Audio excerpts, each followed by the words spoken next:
All right, everybody. So today we're going to be talking about money. We're going to be talking a little bit of cost of living here in East Tennessee. I know a lot of you guys who are looking into this area, as your next home are probably looking at it because, you're tired of giving all your money away. There's a lot of states right now that are raising those taxes. They're trying to take as much of your money as they can, and you're probably trying to get away from that. So I'm here to just kind of talk about cost of living here in Eastern Tennessee. And listen, I have done a lot of different videos on cost of living. This is going to be specific for 2024. We're going to talk about, how things have changed a little bit.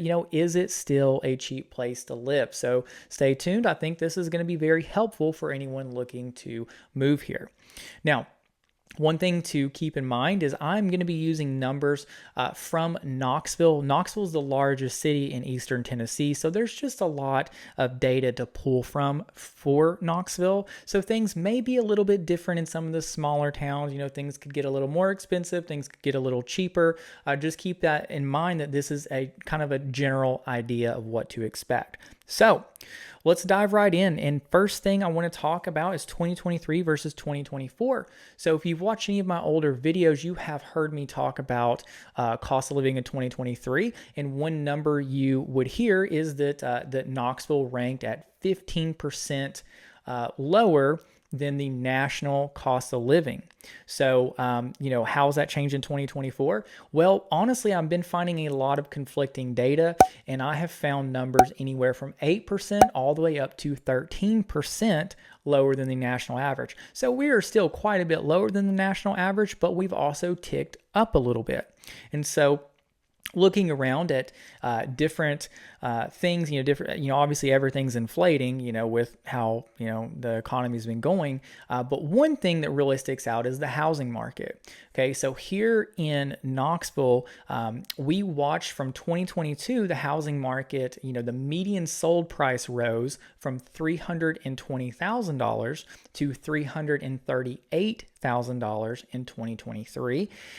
So, you've got, kind of a big jump right there. And I think that's probably what's, bumping the cost of living up a little bit. All in all, like I said, it's still, 8 to 13% lower. So that's great.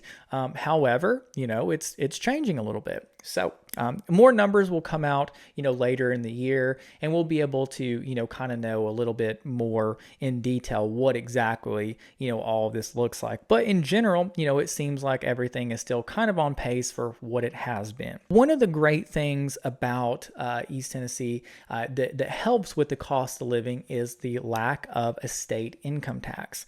And then the second thing that's really big is property taxes. Right? I talk to a lot of clients from, New York, from California, and they love to share with me how crazy high their property taxes are. So I'm here to explain to you how property taxes work in the Knoxville area. This can be a very confusing process. I'm going to try to break this down as clearly as I can for you guys. Basically, the way that it works is every 4 to 6 years, our properties get reassessed. And then of that assessed value, you're going to pay on 25% of it. And now Knoxville is going to charge $100, or Knoxville is going to charge for every $100 of assessed value. It's confusing. Stay with me. The rate that they're going to charge is $1. It's about $1.55 in the county, and then it's about $2.16 in the city. And if you're in the city, you do pay both of those. Okay. So let me break it down for you. Let's say that you have a property that is $100,000. That's what your assessed value is. Okay. So of that assessed value, you're going to pay 25% of that. So that's $25,000. Okay. So you're paying $100, or you're paying for every $100 of assessed value. So then we take 25,000, we divide that by 100, and you're going to get 250. So then you're going to take 250 times $1.55, and that's what your county taxes are. Now, if you're in the city, you're also going to take that 250 times it by $2.16, and that is what your city taxes will be. And again, you will pay both county and city if you're in the city. If you're in the county, you only have county taxes. So I have a property right here from the MLS, And this property was priced at $300,000. So I wanted to just kind of give you an idea of what the assessed value looks like. So this property priced at $300,000. Again, I don't know what it's going to sell for. That's what it's listed for. But you can see right here that the total tax appraisal is $138,400. You're going to pay 25% of that, which is going to be $34,600. Then we take the $34,600, divide it by 100 because it's for every $100 of appraised value. Then we're going to times that by $1.55 for the county, and then we're going to times it by $2.16 for the city. So then the city tax is going to come out to $745, the county $537, for a total of $1,283 a year. Okay, and so what's cool about this as well as you can see, how much the taxes have come up since 2013. So that's 10 years. So 10 years ago, this property's taxes were $876. So basically in 10 years, the property's taxes have come up about $400. And obviously you don't want your property taxes to come up any. I don't want taxes to come up at all. I get it. I want to keep all my money. But if you think about how much property values have come up in the last 10 years, that's really not too bad. So it seems like whatever system we have is working, pretty well. Now, one thing to note is that we have what's called certified tax rate here in the area. And you guys can Google it to figure out exactly what that means, because I'm just going to give you a general idea.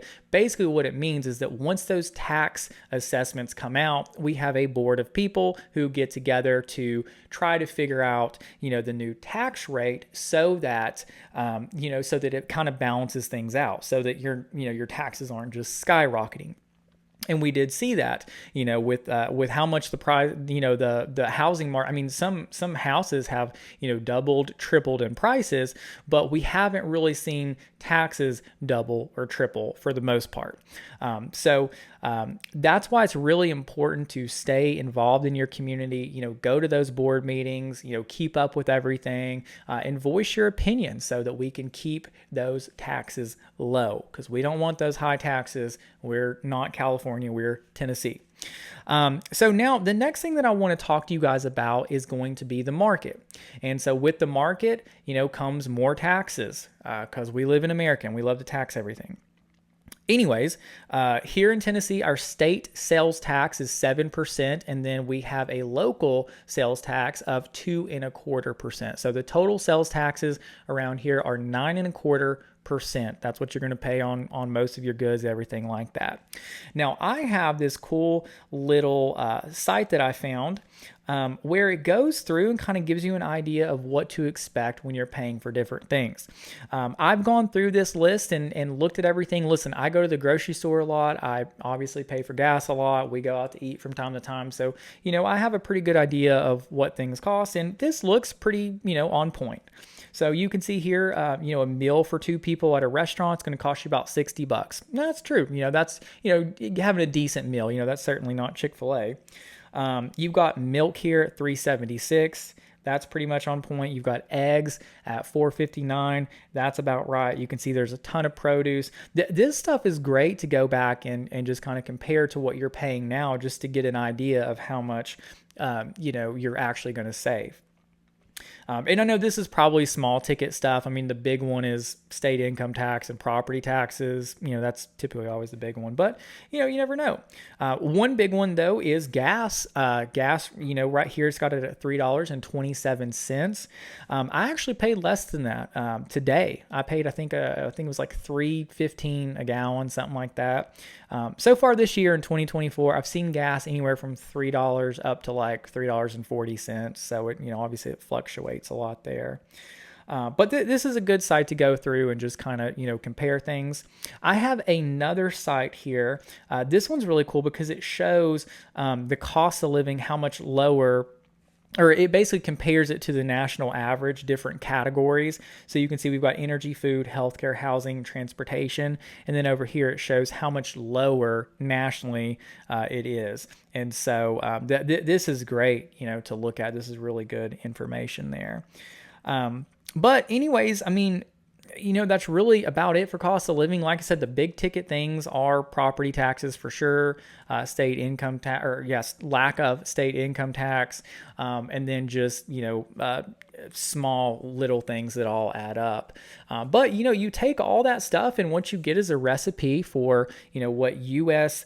News has ranked as the 10th cheapest place to live. Okay. Now, hey, listen, that means that if your goal is to get as low as possible, you've got 9 other cities to explore. But, I would say, for what you get here in Knoxville, I certainly don't see myself leaving. You've got a lot of really pretty stuff. You've got a lot of stuff to do. You got great weather. So, you pair that with cost of living, and that's why this place has become so popular, over the last several years. Now, the last thing that I want to leave you with is just something to be mindful of, and that is that although our cost of living is lower, our wages are also lower, right? It's pros and cons. So the con to a low cost of living is that your wages are typically lower as well. Those are coming up, but they haven't really caught up with inflation. I think that's probably a problem that you're seeing everywhere. It is, like I said, it's just something to be mindful of, because I have had people that have compared, jobs, like what they're making, where they're from, what they would make here, and they've decided it wasn't best for them and their family. So that is certainly something for you to check in yourself. So if you guys have any other questions, if there's anything I can help you with, obviously real estate related, please reach out, call, text, email, whatever works best for you. I have a website, realtorchev.com. You can go there and search for homes in the area. And it's a good thing too, because I've got it set up to where you're not going to get a bunch of cold calls or anything like that. You might get a text or something from the website, like a welcome text, but it's not me. So go check that out if you want to. If not, doesn't matter to me, whatever you want to do. But anyways, guys, I'm going to hop off here. I've got some work to do, and I'll catch you guys on the next video. Thanks for watching. Bye.